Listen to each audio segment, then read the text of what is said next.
Olá, meus queridos alunos, aqui mais uma vez o professor Luiz Iago e agora a gente vai dar início aqui à correção, né? A gente vai começar aqui a fazer a correção das nossas atividades, ok? Nas aulas passadas nós já trabalhamos o tema 1, o tema 2, né?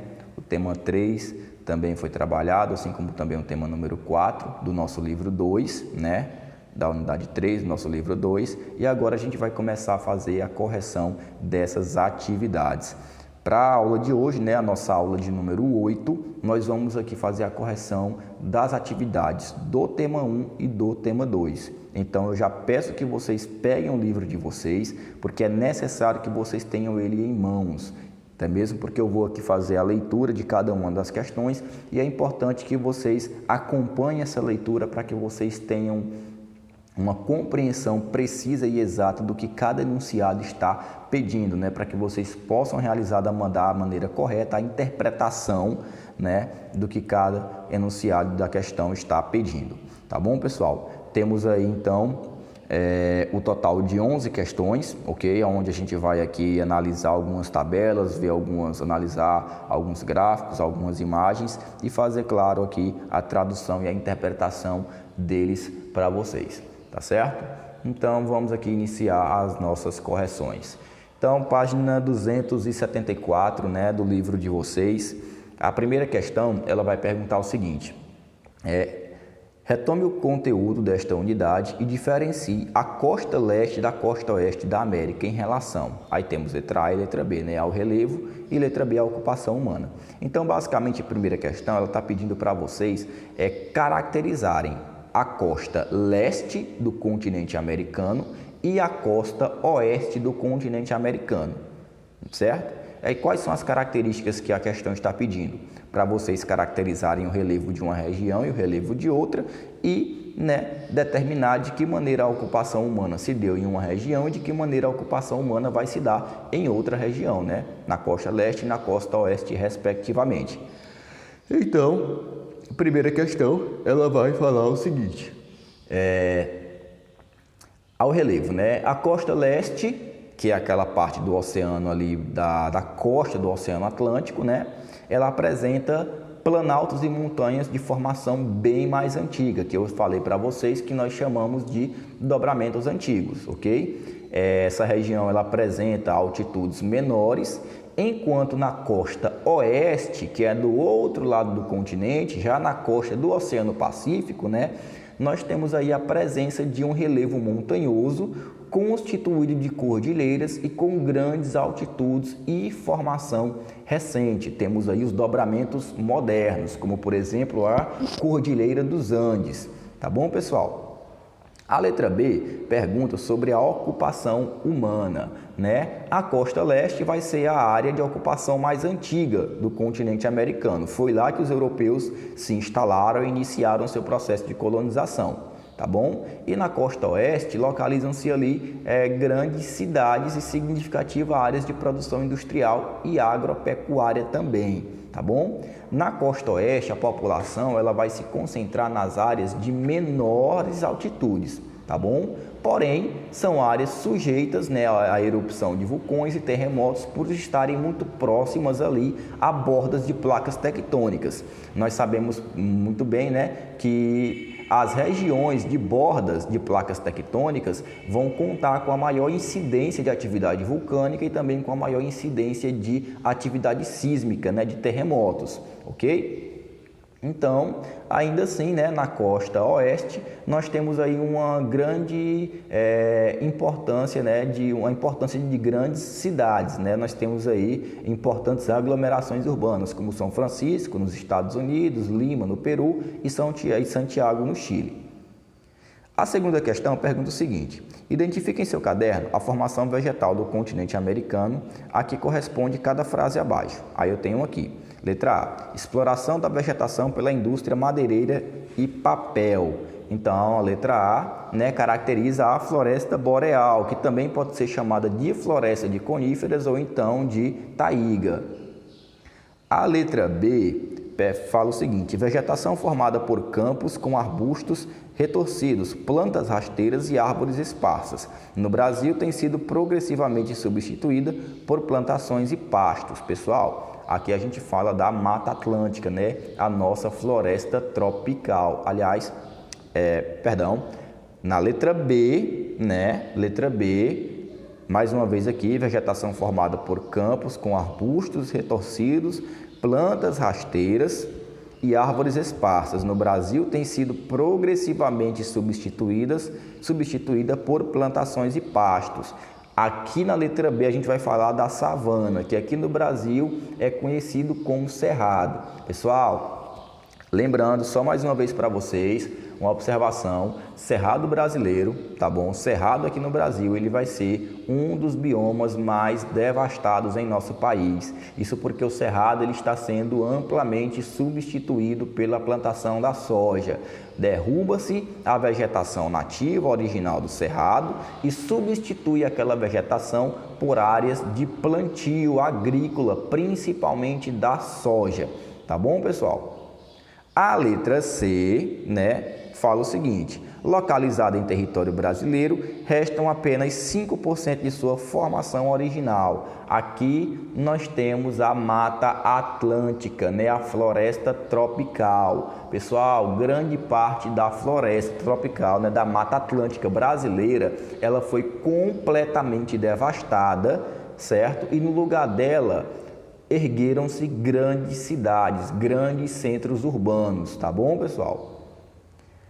A letra D pergunta o seguinte: floresta que está sendo devastada, principalmente para dar lugar à criação de gado e à plantação de soja. Aqui nós temos a floresta equatorial, tá bom, pessoal? E agora a nossa terceira questão.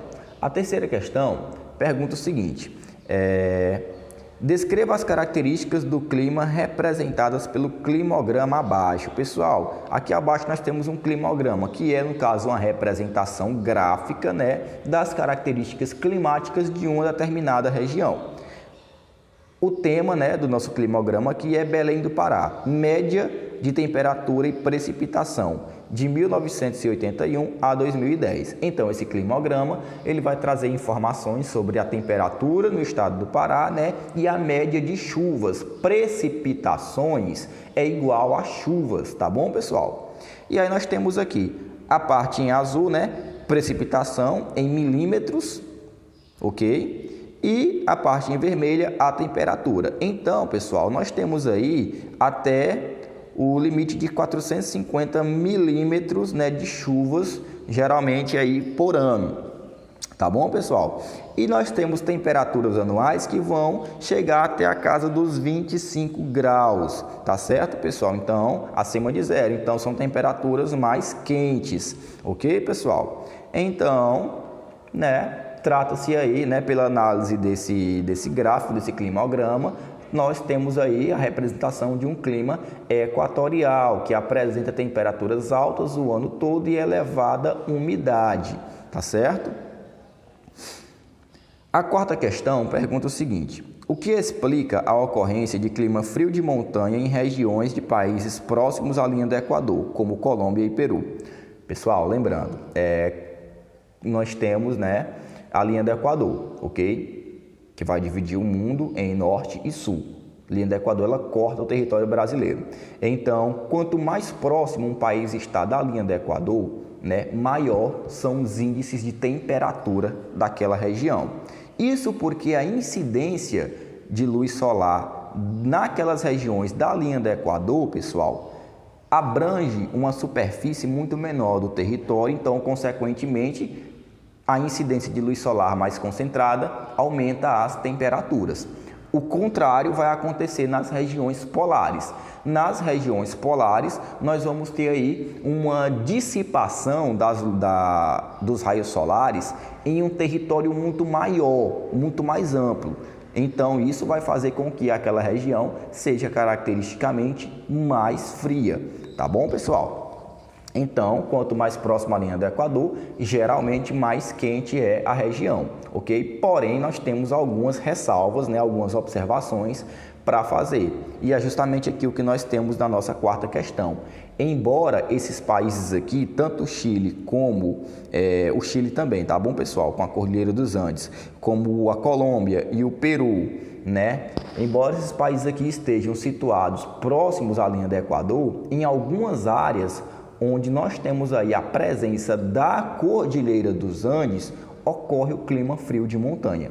Tá bom, pessoal? A Cordilheira dos Andes vai ser uma extensa cadeia montanhosa que vai abranger ali o extremo oeste do continente americano, tá bom? Na América do Sul, certo? E vai abranger uma série de países, como o Peru, como o Chile, certo? Como a Argentina, ok? Então, quanto mais alto é a região, consequentemente, mais frio é, pessoal, ok? Aí nós temos o fator da altitude como determinador do clima daquela região, certo? Quando eu tenho áreas que estão muito acima do nível do mar, então, consequentemente, aquela região tem menos pressão atmosférica, o air efeito, né? A dificuldade para se respirar lá é muito maior, falta-se oxigênio e, consequentemente, eu tenho maiores altitudes. Quando eu tenho regiões mais baixas, mais próximas ao nível do mar, então, consequentemente, eu tenho uma maior pressão atmosférica, ok? Então, as temperaturas também vão ser mais elevadas, certo? A quinta questão pergunta o seguinte: o cultivo de grãos em larga escala, como a soja, contribuiu principalmente para a devastação de quais tipos de vegetação nos Estados Unidos e no Brasil? Pessoal, nos Estados Unidos o cultivo da soja vai contribuir em larga escala para a devastação das pradarias. E aqui no Brasil, para a destruição do bioma do Cerrado, que, como eu falei para vocês, é um dos biomas mais devastados do nosso território brasileiro, ok? A sexta questão pergunta o seguinte: copie as frases a seguir no caderno, corrigindo-as quando necessário. Aí eu tenho aqui letra A, letra B, letra C e letra D. Né? A letra A tem assim: com base na regionalização da América por critérios geográficos, o Brasil está localizado na América Latina. Pessoal, é com base na regionalização da América por critérios geográficos, o Brasil está localizado na América do Sul. Tá bom, pessoal? Letra B. A América Latina se destaca pela exportação de produtos de alta tecnologia. Não, pessoal. A América Latina se destaca pela exportação de produtos ligados ao setor primário, tá bom? Geralmente são países que vão exportar matéria-prima para as nações ricas. A exceção que nós fazemos é a Argentina, Brasil e México, que vão possuir grandes parques industriais. Porém, eu posso fazer uma outra observação. Nem a Argentina, nem Brasil e nem México são grandes exportadores de tecnologia. Nós exportamos tecnologia, porém em pequena escala, certo? Tanto o Brasil como a Argentina, como o México não vão, certo, destinar grandes recursos governamentais para incentivar pesquisa e desenvolvimento tecnológico. É por isso que boa parte da tecnologia, certo, que nós utilizamos, nós exportamos de outros países do mundo. No caso do continente americano, muito dela vinda dos Estados Unidos, certo? Mas também de países da União Europeia, ok? A letra C. A América anglo-saxônica é composta de populações que falam inglês. Pessoal, a América anglo-saxônica é composta de populações que falam inglês predominantemente, ok? Porém, nós temos algumas observações. Na província canadense do Quebec, por exemplo, nós temos também o francês, ele sendo falado como uma língua oficial, tá bom? Até mesmo porque a região do Canadá, algumas regiões do Canadá foram colonizadas por franceses, tá certo? A letra D fala o seguinte: a atual diversidade cultural na América deve-se apenas ao encontro entre indígenas, colonizadores europeus e africanos trazidos como escravos. Vejam bem, a atual diversidade cultural da América deve-se apenas ao encontro entre indígenas, colonizadores europeus e africanos trazidos como escravos. E não, pessoal, tá bom? Essa grande diversidade cultural que nós temos aqui na América deve-se ao encontro de indígenas, nativos, né, os nativos indígenas, os colonizadores europeus de diversos países da Europa, Portugal, Espanha, França, Inglaterra, africanos que foram trazidos para cá como escravos, e eu tenho também a presença dos imigrantes que vão começar a chegar no continente americano, principalmente ali a partir do século XIX. E aí eu vou ter imigrantes de várias regiões do mundo, certo? Imigrantes que vão vir da América, que vão vir também de muitos países asiáticos, como o Japão, tá bom? A sétima questão pede para vocês descreverem os climas que predominam na América do Norte e explique como eles influenciam a ocupação humana. Então, América do Norte, região extremo norte, muito próxima ao polo. Se nós estamos próximos à região polar, consequentemente, nós vamos ter aqui climas frios, com baixas temperaturas anuais. Então, vamos lá. Temos aqui clima frio, né? Temperaturas médias anuais baixas, entre 10 graus no verão, e o inverno geralmente é longo e rigoroso, né? Durante a maior parte do ano o solo vai ficar coberto por neve. Temos o clima polar, né? Com temperatura média anual muito baixa, que vai estar abaixo de 10 graus negativos, né? As precipitações geralmente ocorrem ali em forma de neve, e o solo é coberto de gelo e neve em todas as estações do ano. Pessoal, uma observação: esse solo, tá bom, da região polar, que vai ser coberto por gelo o ano todo, ele é chamado de permafrost, ok? Solo de permafrost. Aqui nós temos a junção de duas palavras, a palavra perm, que significa permanente, frost, congelado. Então, aqui nós temos um solo permanentemente congelado, ok? Esse solo, ele vai compactar gelo, água, terra e muitas vezes também vegetais e animais. Tudo que vai se congelar em uma única grande massa, tá bom? Que é o que nós chamamos ali de permafrost, característico, mais uma vez, das regiões polares, extremo polo, ok? Então, temos aqui as precipitações ocorrem na forma de neve, né? E o solo vai ser coberto de gelo e neve em todas as estações do ano. As baixas temperaturas e o solo recoberto por neve e gelo, que vai caracterizar o clima polar, não favorecem aí a ocupação humana, ok? Por questão da impossibilidade de você desenvolver uma prática agrícola por o solo estar permanentemente ali congelado. A oitava questão fala o seguinte: a foto abaixo registra uma área de vegetação típica da Mata Atlântica, floresta que recobria grande parte do litoral brasileiro e vem sendo devastada desde a chegada dos portugueses. Descreva esse tipo de vegetação. Pessoal, temos aqui a Mata Atlântica.